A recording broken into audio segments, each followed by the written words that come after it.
Nah, cuman orang punya anak itu sebenarnya tuh tidak hanya faktor medisnya dia, fisiknya dia aja, ya kan? Yang itu yang nomor satu tuh sebenarnya dia bisa berhasil tuh nomor satu adalah kita harus memperbaiki mindset atau pola pikir seseorang yang menjalani program hamil, begitu ya. Jadi mindsetnya juga nanya, oh dokter saya obat, saya minum obat ini, terus saya berhubungan, saya berhasil. Nggak seperti itu ya, tidak semudah itu, kita berharap semudah itu. Saya selalu bilang, Bu, kalau ibu datang saya kasih obat ibu langsung berhasil, saya juga seneng lah, mungkin klinik saya langsung laris ya gitu. Banyak yang ngantri gitu ya, saya juga seneng gitu ya kan, ikut bahagia gitu. Tapi kan kenyataannya tidak seperti itu. Ada cerita para puan.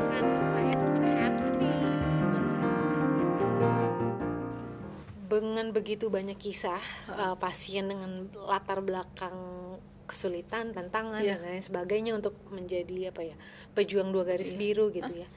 Dokter selalu berusaha menjadi teman ikhtiar dari awal hingga akhir. Yang walaupun nggak tahu nih finish line-nya di mana, tapi berusaha untuk menguatkan gitu ya para pejuang 2 garis biru. Tapi kemudian siapa yang menguatkan Dokter Mira? Ya jadi sebenarnya jadi yang tadi saya bilang kan saya membuat mendirikan klinik ovaria, kemudian waktu itu saya menikah. Oh ya, sebelum saya mendirikan klinik itu sebenarnya saya sudah kenal dengan suami saya sekarang gitu. Nah sebenarnya tuh ya dia pasti keluarga itu mungkin nomor satu adalah suami ya, karena pada saat sebelum saya membuat klinik itu waktu kan saya posisinya juga kayak direktur operasional lah di klinik bayi tabung waktu itu. Dia sempat bilang, kenapa kok nggak bikin klinik sendiri? Waktu itu saya bilang, ya nggak mungkin lah gitu. Jadi kayak maksudnya dia kayak percaya saya punya kemampuan, sementara pada saat itu saya juga nggak percaya dengan diri saya sendiri, kayak nggak mungkin deh, kamu ada aja gitu kan. Akhirnya setelah kan bikin klinik, dan itu kan emang nggak mudah ya, kita kayak building from scratch ya dari awal banget gitu ya. Terus juga kita yang ibaratnya semuanya kan sendiri gitu ya. Kenapa ya? Karena kan kita juga terbatas ya, sumber daya kita terbatas, sumber daya finansial, sumber daya mungkin SDM kita dan segala macam gitu ya. Jadi itu kayak suami, enggak, kamu pasti bisa. Jadi pada saat akhirnya sudah kliniknya berdiri, sekarang ini dia udah bilang, tuh kan aku udah bilang ke kamu tuh pasti bisa gitu ya. Jadi kayak dia tuh yang bisa menemukan bahwa kamu tuh bisa, kamu berpotensi, kamu tuh mampu gitu ya. Pada saat saya sendiri nggak percaya dengan diri saya bahwa emang bisa ya gitu ya. Gitu. Jadi kayak waktu tuh ngerasa bahwa kayaknya nggak mungkin lah mendirikan klinik, apalagi kliniknya tuh kayak klinik fertilitas, itu kan juga pasti butuh modal yang banyak. Itu juga itu nggak ada bayangan sih. Memang yang saya bilang tadi, karena saya udah resign waktu itu, udah saya bilang yang tadi saya bilang, pada saat orang tuh ditempatkan di suatu kondisi yang gimana ya udah kita kayak nggak ada pilihan lain gitu. Jadi kita bukan sesuatu yang kita rencanakan, tapi sesuatu yang kita mengikuti alur yang sudah digariskan. Akhirnya kita yaudah kita harus bisa nih, kayak mungkin the power of kepepet gitu ya. Kita harus bisa nih, gimana caranya, pokoknya harus bisa gini gitu ya kan. Nah itu jadi mungkin suami mendukung, dan yang jelas karena kita ya kode kita sebagai wanita ya, kita kan adalah seorang istri, jadi otomatis ya dia memberikan izin, memberikan kesempatan gitu kan untuk saya terus berkarya gitu ya, untuk bermanfaat untuk orang lain gitu kan. Karena kita membantu orang lain, terutama untuk memiliki anak kan juga itu salah satu ibadah juga ibaratnya gitu kan. Nah itu jadi kemudian jelas sih orang tua juga ya kan. Orang tua dulu waktu saya membuat klinik itu kan ayah saya masih ada. Sekarang beliau udah almarhum ya, sekitar mungkin 2-3 tahun yang lalu begitu ya kan. Jadi ya mereka walaupun kayak mereka lebih khawatir sih, kamu bikin klinik, kamu udah mikirkan ininya nanti apakah bakal ada pasien. Sebenarnya mereka tuh bukan mereka meragukan ke mama, tapi kayak ya kan mereka kan pengen yang terbaik buat anaknya. Jadi mungkin jangan sampai mungkin saya nanti stres nih, kliniknya nggak jalan gitu kan. Mungkin kayak mereka kan mengkhawatirkan lebih gitu, tapi mereka tetap mendukung gitu ya apapun, dan mereka ikut senang dan bangga dengan pencapaian gitu. Jadi itu kan merupakan support kita ya, kayak ya udah kita melakukan sesuatu yang bisa membanggakan orang tua kita kayak gitu ya. Dan yang terus anak tuh juga merupakan support system kita yang ini yang salah satu yang paling kuat gitu ya. Kayak termotivasi. Biasanya saya kayak gini, motivasi saya kayak kita bikin klinik itu bukan kita kita punya uang banyak nih nanti kita bisa beli ini beli itu gitu ya, enggak ya. Tapi kayak ini saya punya klinik, ini kliniknya untuk membantu orang loh. Terus kita sumber daya yang kita punya, tenaga, waktu, finansial itu kita alokasikan adalah kita untuk memberikan kliniknya untuk membantu orang, sehingga ini akan menjadi legacy buat anak kita, bukan legacy berupa kliniknya ya, tapi legacy bahwa dalam kehidupan kita tuh kita harus bermanfaat buat orang lain. Jadi dia akan lihat mama berjuang nih untuk orang lain gitu, bukan karena uang gitu, tapi karena ya memang kita ingin membantu orang gitu ya. Dengan ibaratnya pada saat Allah udah memberikan kita kemampuan lebih, itu juga ada mungkin bagian dari orang lain juga yang harus kita sharing ya. Mungkin ini di sini kan kemampuan kita secara medis, kemampuan kita yang manajerial klinik dan segala macamnya itu yang kita ingin bagikan ke banyak orang. Walaupun misalnya kayak gini yang tadi kan sempat mungkin waktu itu sempat itu kan namanya bisnis tuh naik turun ya. Betul. Kadang pas ada COVID pasiennya menurun dan segala macam. Kita juga mungkin ngerasa sebagai kita punya anak, kita juga merasa terlalu overwhelming buat kita gitu ya kan. Jadi itu kan pasti banyak naik turun gitu ya. Nah, kalau kita motivasi kita satu-satunya itu adalah kita kayak uang, pasti kita kan ayo udahlah nggak usah deh soalnya kan nggak ini. Tapi karena motivasi kita, oh kita pengen bantu nih, gimana sih kalau kita masih bisa bertahan, kita coba untuk bertahan. Jadi nilai-nilai kehidupan itu yang mungkin memotivasi saya bahwa ini ada sesuatu yang pada saat anak saya tuh melihat dia punya teladan, dia akan bisa menerapkan itu di kehidupannya dia. Karena kita legacy kita ngasih ke anak tuh bukan kita ngasih dia uang kita ngasih dia bukan lagi harta material ya. Material, tapi kita ngasih dia nilai-nilai di mana dia bisa bertahan hidup gitu loh. Kan dan anak itu kan dia tuh orang yang sangat mengcopy kita. Jadi dia lihat kita ya copy jadi dia lihat gitu nih ya. Oh ibu kita kayak gini, ayah kita kayak gini gitu kan. Dia lihat oh bagaimana nih misalnya ibu kita saling menyayangi, ibu kita berjuang buat orang lain, ibu kita ini walaupun dia berjuang tapi dia selalu ada buat aku, buat anak. Makanya kenapa saya prioritas saya untuk keluarga gitu. Dan kemudian memang akhirnya ini berusaha nggak terlalu untuk saat ini nggak terlalu menerima banyak pasien itu ya. Jadi nggak terlalu menerima banyak pasien tuh karena memang saya pengen anak saya tuh ngerasa bahwa mama itu saya selalu bilang hal termahal yang bisa saya kasihkan buat anak saya adalah waktu saya. Itu ya kan, karena waktu itu tidak bisa dibeli dengan uang begitu kan. Jadi dia akan ngerasa mama sayang sama aku walaupun dia sibuk, dia membantu orang, tapi dia selalu meluangkan waktu buat aku gitu ya. Jadi itu yang ingin tetap yang ingin selalu ditanamkan gitu loh ya, nilai-nilai keluargaan, nilai-nilai kehidupan yang baik gitu ya. Jadi itu menjadi support dalam tanda kutip karena kita ingin menjadi mempunyai nilai-nilai kehidupan yang baik supaya nanti anak kita bisa melihat dan bisa menerapkan di kehidupannya dia pada saat dia nanti dewasa begitu. Ya.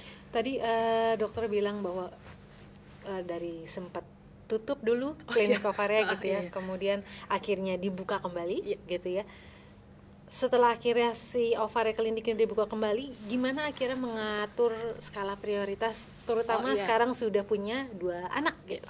Jadi memang ya pasti ya kita kan kalau dari kita seorang wanita tuh pasti kita dalam tanda kutip peran utama kita adalah pada saat kita sudah menikah ya. Yang nomor satu kan kita menjadi istri ya, dimana kita istri kita juga harus kita pasti harus memenuhi lah kebutuhan suami gitu ya. Kemudian kita punya tanggung jawab anak-anak gitu juga ya. Jadi kita untuk memang yang sulit itu adalah membagi waktu dan tenaga ya, karena kan kalau misalnya kita namanya tadi seperti Citra bilang, kalau dokter tuh kita mikirin nih medisnya pasien nih. Kalau kita punya klinik, apalagi saya kan single fighter ya di klinik tuh, kayak misalnya klinik ini sebenarnya saya bilang tuh seperti anak ideologi saya. Ini anak saya yang pertama nih sebelum saya punya anak biologis ini ya. Sebelum saya punya anak biologis, saya punya anak ideologis ini gitu. Jadi makanya tuh yang kenapa anak tuh emang saya bener-bener mikirin dia dari dia sebelum lahir, kemudian dia berkembang kayak sekarang dia mungkin awalnya bayi balita gitu ya, sekarang udah semakin besar gitu ya gitu. Jadi itu benar-benar kita pikirkan. Ibaratnya kalau kita pasien dari datang dia masuk ya, dia buka pintu, dia daftar, dia ketemu dokter, sampai dia ke toilet, sampai dia mungkin sholat di musola gitu, sampai dia ya kan gitu kan, bener-bener dibangun dari kecil gitu ya. Dia benar-benar harus dipikirin semuanya. Oh gimana sih kalau misalnya pasien datang, nanti pasiennya begini, nanti pasiennya gini, oh kira-kira apa yang bisa kita perbuat untuk melayani pasien lebih baik lagi, supaya pasien lebih mudah, supaya pasien bisa berhasil, supaya pasien merasa nyaman, supaya pasien ngerasa kalau program hamil itu bukan sesuatu yang mengerikan, dia merasa di rumah itu. Jadi itu kita mencurahkan, dan itu nggak semua tentang uang ya gitu. Bukan berarti kita punya uang banyak kita bisa bikin bisnis yang bagus, itu belum tentu juga gitu. Sebenarnya itu juga tergantung dari ya tadi niat baik, tekad dan mentalitas kita ya. Jadi memang nggak semua orang itu, dan maksud saya gini, kalau ada orang tanya gimana sih caranya untuk, mungkin ada dokter nih pengen bikin klinik atau bisnis, ya mungkin kalau saran saya harus dipikirkan ulang aja. Karena saya ngerasa ya ini berat banget sebenarnya gitu loh ya, saya emang berat banget gitu. Makanya sempat kadang tuh kepikiran kayak kalau ada yang berat banget, kayak mending aku tutup aja kali ya gitu. Kayaknya karena itu kayak sangat menyita waktu dan tenaga gitu ya. Tapi kita berusaha sih Citra, jadi kayak berusaha gimana caranya ya. Pasti untuk saat ini karena anak saya masih balita kan, jadi makanya memang fokusnya ke mereka. Jadi mungkin kayak ya mengurangin untuk kayak jam prakteknya mungkin cuma lebih singkat gitu ya. Jadi kemudian selalu ada untuk kayak nganterin mereka untuk mereka ikut kelas atau mereka sekolah gitu ya. Jadi pokoknya ibaratnya kita tetap jangan sampai melupakan kodrat kita sebagai seorang wanita. Kalau misalkan berdasarkan pengalaman Dokter Mira, mungkin Dokter Mira sering lah ya melihat bagaimana ketika tadi bahkan mungkin udah disebut juga sama Dokter Mira, program hamil itu harusnya dilakukan bersama. Tapi kemudian unfortunately adalah ketika bicara tentang promil, seringnya perempuan yang disalahkan. Karena mungkin belum punya buah hati dan ya, betul. Itu bahkan juga saya alami di circle terdekat saya gitu. Tadi saya cerita bahwa banyak sekali yang justru disalahkan adalah perempuan. Gitu ya.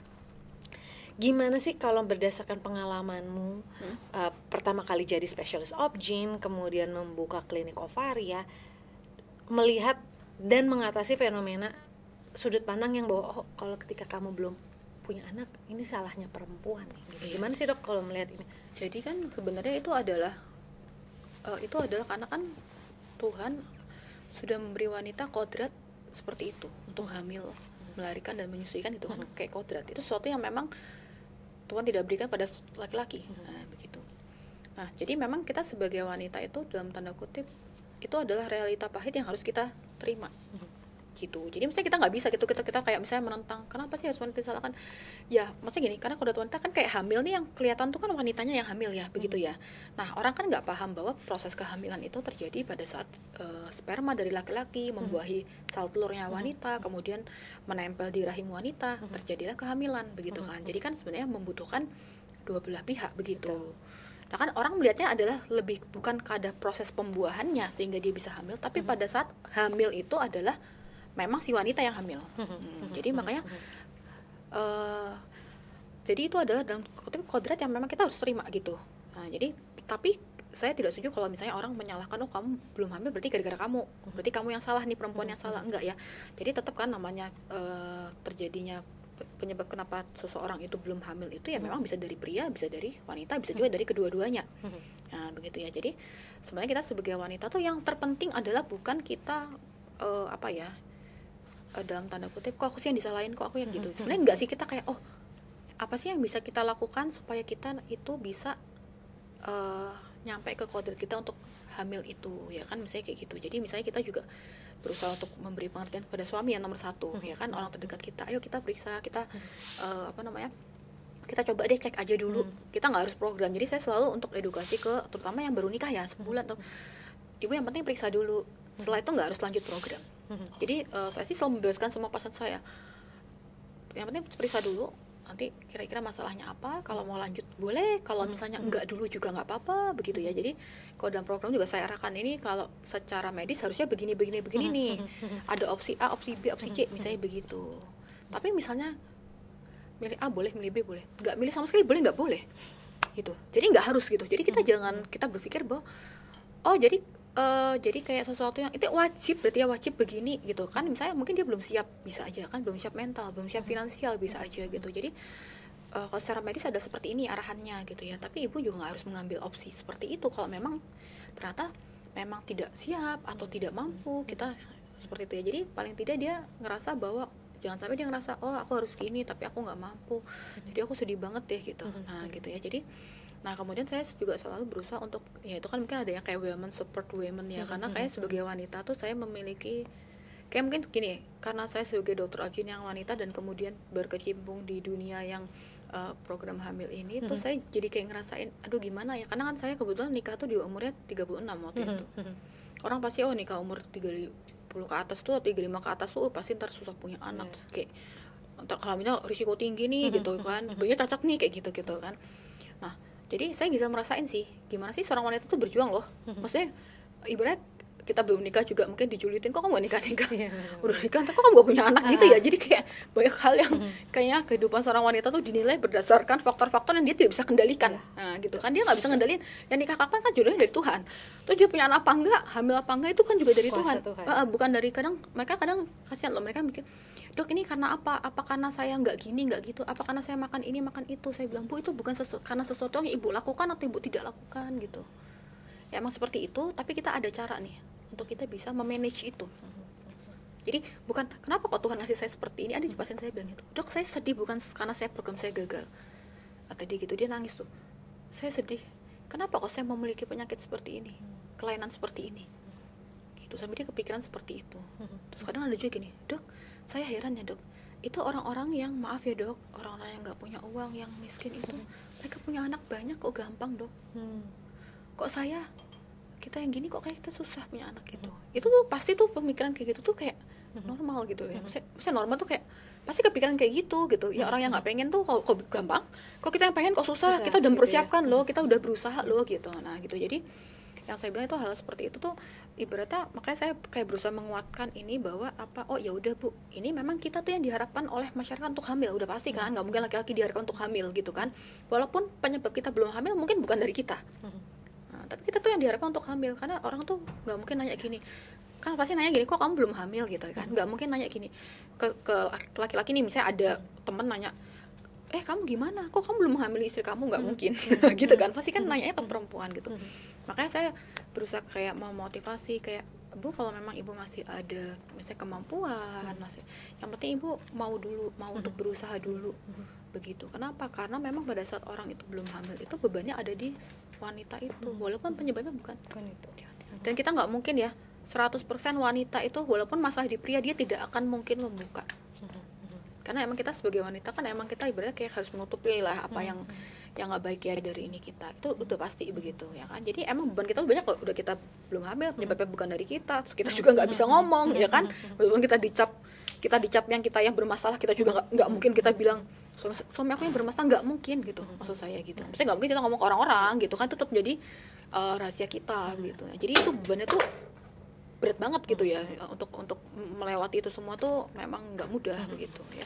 Jadi sebenarnya dokter sudah menjelaskan bahwa perempuan mendapatkan ekspektasi yang sangat tinggi, betul, beban yang tinggi juga gitu ya, dan lain sebagainya. Tapi kembali diingatkan juga oleh salah satu tagline-nya dokter adalah bersama bahagia berhasil. Di konsep pertama bersamanya aja perlu diingat bahwa it takes two to tango, betul, lah ibaratnya gitu. Ya. Jadi jangan lagi cuman menyalahkan perempuannya gitu, tapi alih-alih menyalahkan lebih baik kan sebenarnya mendukung gitu. Ya. Dok, tapi mungkin tadi aku sempat curhat ya ke dokter Mira ya, bahwa circle terdekatku aja banyak sekali yang menghadapi tantangan seperti ini gitu. Mereka pejuang 2 garis biru dengan berbagai penghakiman, dengan berbagai ekspektasi dan lain sebagainya. Tapi kemudian adalah berdasarkan pengalaman dokter Mira menemui begitu banyak pejuang 2 garis biru. Menurutmu saya misalkan jadi pihak ketiga gitulah ya dari orang-orang yang berinteraksi lah dengan mereka. Kira-kira support seperti apa yang bisa saya berikan kepada rekan-rekan terdekat saya, atau selain support kira-kira ada nggak sih hal-hal yang sebenarnya tidak boleh saya katakan gitu yang akan mungkin mematahkan semangat mereka gitu, karena tadi kamu juga bilang bahwa promil ini adalah lonely journey gitu. Seperti apa sih dok? Iya benar, jadi infertility is lonely gitu ya. Motherhood is lonely. Jadi kita sebagai perempuan tuh banyak fase-fase dan kehidupan kita yang sebenarnya kita lonely gitu.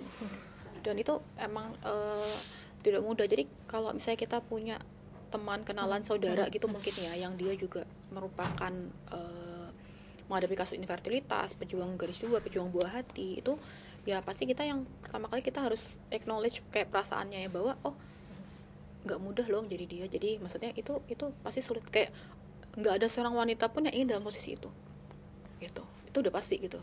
Dan itu sesuatu yang tidak bisa dipilih masalahnya gitu kan. Ibaratnya gimana sih, ibaratnya kalau kita tuh kita mau ujian nih, kita kalau belajar keras kita bisa lulus, tapi ini kita nggak tahu nih, kita udah belajar keras kita nggak tahu lulus apa enggak. Itu kan kita harus acknowledge bahwa itu adalah valid gitu loh. Kita validasi perasaan mereka gitu ya. Kemudian yang kedua, kita bisa menawarkan kayak support. Oh iya, kamu kira-kira apa nih, kita mungkin mau ketemuan, mau kumpul-kumpul gitu ya. Dan mungkin misalnya dia bercerita, aku lagi program nih, nggak apa-apa sih, tapi mungkin kita kayak lebih jangan bertanya terlalu hal yang spesifik atau yang apa, kecuali kalau dia terbuka ya, begitu ya. Karena kadang-kadang mungkin nggak semua orang kan ingin berbagi, dan kita juga nggak perlu tahu sebenarnya gitu. Tapi yang kita bisa memberikan itu ke arah sebenarnya emotional support itu yang paling penting ya, emotional support. Mungkin dia kalau mau cerita, aku nih sebenarnya udah coba gini-gini tapi ternyata gini-gini, atau misalnya aku coba begini tapi ternyata suamiku begini. Nah itu kita jadi kayak kita memvalidasi perasaannya dia, kemudian kita bisa memberikan support terus kita jangan kayak adu nasib gitu. Oh kamu gak ada, artinya itu ada orang lain loh yang kayak gini-gini yang nasibnya lebih menderita daripada kamu. Dia itu walaupun punya anak tapi ternyata dia itu uangnya kurang. Ya maksudnya ya everyone has their own battle gitu loh. Maksudnya setiap orang tuh punya perjuangan dan perang sendiri-sendiri. Jangan dibandingin. Kalau dibandingin tuh menyakitkan hati gitu, kayak ngerasa ya sebenarnya kita kadang suka gini ya, itu namanya kayak toxic positivity. Kamu misalnya kita emang harus bersyukur begitu ya kan, kita bersyukur nih, tapi kita jangan kayak bandingin kamu bersyukur itu ada orang lain tuh yang ternyata dia khawatirnya tuh jadi kayak terus atau kadang-kadang kayak gini, ya sebenarnya Allah tuh ngasih kamu ujian tuh karena kamu mampu untuk melewatinya. Karena maksudnya I have been in the shoes in which orang tuh ngomong seperti itu dan kita ngerasa kayak kalau gitu aku jadi nggak mampu aja deh supaya aku nggak harus dapat ujian ini kayak gitu. Jadi itu first reaction saya waktu pas saya pernah menghadapi ujian yang berat tuh, dan orang bilang gitu, Allah ngasih ujian ini karena Allah mampu. Iya bener, itu sesuatu yang bener gitu. Tapi pada saat kita tuh ngalamin itu, kita nggak bisa nerima kebenaran itu. Jadi kayak cara kita untuk memberi motivasi itu emang susah-susah gampang ya. Gimana caranya supaya kita kesannya tuh emang itu bener. Terus kemudian ya kita jangan unsolicited advice ya. Jadi kalau advice-nya nggak diperlukan juga jangan. Terlalu kan kadang kita suka yang ya maksudnya care sih, tapi kadang care-nya juga nggak pas gitu ya. Jadi lebih ke ini ya dok, lebih ke emotional support. Ya pasti emotional support. Karena memang kalau tadi berdasarkan ceritanya dokter gitu ya, Promil ini atau para pejuang 2 garis biru ini bukan cuman harus berjuang secara fisik tapi juga mentalnya gitu. Iya, jadi mental support yang bisa kita lakukan gitu support, ya kan mungkin kita juga bisa ya udah nih kadang kalau misalnya nih jadi kita ikut pengajian mungkin bisa ya, atau ada orang yang bisa ke keagamaan yang lainnya kayak gitu ya, itu kan juga untuk jadi spiritual itu juga akan memberikan emotional support ya kan. Jadi pada saat dia memahami konteks secara spiritual itu juga akan memberikan emotional support gitu kan, itu akan bentuk mindset dia juga jadi lebih baik. Oke dok, tadi kalau misalkan berdasarkan cerita dokter gitu ya, maksudnya perjuangan dokter gitu ya sejak awal dari kuliah sangat dekat dengan spesialis obgyn itu, kemudian akhirnya membuka klinik ovaria. Tapi pernah terbersit nggak sih dok, kalau misalkan dokter Mira tidak membuka klinik, kira-kira dokter Mira ngapain? Dan mungkin ini juga menjadi pertanyaan terakhir gitu ya dok. Dan mimpimu ke depan seperti apa sih? Jadi kalau misalnya memang dari awal nih tidak membuka klinik ovaria, mungkin pasti saya mungkin tetap sebagai dokter kandungan gitu ya kan. Tapi mungkin kayak saya kan juga punya passion tuh kayak di bisnis gitu ya. Mungkin akan berusaha tetap bermanfaat nih untuk orang lain, untuk pejuang garis 2 dari sisi bisnis mungkin. Nah, bisnisnya mungkin nggak berupa klinik, mungkin bisnis yang lain gitu ya kan. Kayak pejuang garis 2 tuh mungkin kadang-kadang kan mereka membutuhkan kayak ya udah apa sih yang mereka bisa makan, apa sih yang mereka bisa lakukan, apa sih yang harus mereka inikan yang untuk mendukung perjuangan mereka untuk memiliki buah hati. Mungkin lebih ke arah situ ya. Jadi mungkin ada suatu bisnis yang juga punya nilai sosial gitu untuk membantu pejuang garis 2. Itu sih kalau klinik ovaria itu misalnya ternyata tidak ada gitu ya kan. Dan itu emang sebenarnya itu juga selalu terpikir juga, cuman mungkin sekarang masih belum ada waktu untuk mengerjakan itu begitu ya kan. Jadi mimpi kedepannya tuh adalah sebenarnya kita ingin ada sebenarnya kayak suatu kayak platform ya, membuat setiap wanita itu kayak sadar akan kesehatan reproduksi mereka. Kemudian yang kedua tuh kayak bisa memberikan dukungan nih secara emosional, mental, spiritual kepada mungkin wanita yang menjalani proses yang sulit ya kan. Kalau misalnya untuk platform untuk mendukung wanita menjadi ibu tuh mungkin udah banyak ya gitu kan, ibu parenting dan segala macam. Tapi kan kayak melewati infertility itu sesuatu yang tidak mudah. Memang sudah ada sih beberapa komunitas-komunitas gitu kan. Tapi kayak kita inginnya tuh karena kita yang didirikan oleh Dr. Oji itu kan belum ada gitu loh ya, maksudnya mungkin banyak tuh komunitas yang mereka memang mantan-mantan pejuang garis 2 yang mereka bikin komunitas untuk membantu sama mereka gitu. Jadi kayak karena kita juga melihat nih dari kacamata seorang dokter kan, kita kayak ngelihat nih kasusnya banyak loh kayak gini kayak gitu kan. Jadi kita pengen bahwa nah sebagai seorang wanita nih kayak ada panggilan gitu loh, kayak ingin nolong perempuan lain gitu yang mungkin mereka sendirian gitu, ibarat sendirian ya dalam menjalani infertilitas mereka gitu ya. Dan maksudnya goalnya sebenarnya nggak harus mereka tuh akhirnya berhasil hamil, nggak juga sih gitu. Maksudnya kadang-kadang kita komunitasnya tuh buat nih untuk bayi tabung nih, untuk ini nih mereka bisa hamil. Kadang komunitas itu juga bisa untuk orang yang ternyata memang dia nggak bisa tuh. Jadi karena kan hasil akhir tuh kita pengen berhasil, tapi kan kita nggak tahu hasil akhirnya. Tapi tuh kayak menemani mereka bahwa mereka walaupun mereka tuh program ataupun nggak program dan mereka belum berhasil atau mereka belum punya anak tuh, ya kamu tuh tetap berharga, kamu tuh tetap sempurna gitu kan. Jadi nilai kamu tidak ditentukan oleh banyaknya anak atau bisa atau tidak kamu untuk punya anak. Setuju sekali. Gitu. Itu kan akhirnya mereka punya kesadaran seperti itu, bahwa jadikan itu sebagai tujuan akhir dari hidup kamu. Nah itu. Jadi mungkin lebih pengen mensupport tiap wanita gitu untuk menemani perjalanan mereka yang sulit untuk menghadapi infertilitas gitu sih. Banyak sekali ilmu, banyak sekali kisah yang inspiratif gitu ya. Bisa jadi penguat juga untuk para pejuang 2 garis biru dari tadi kisahnya yang disampaikan oleh Dr. Mira.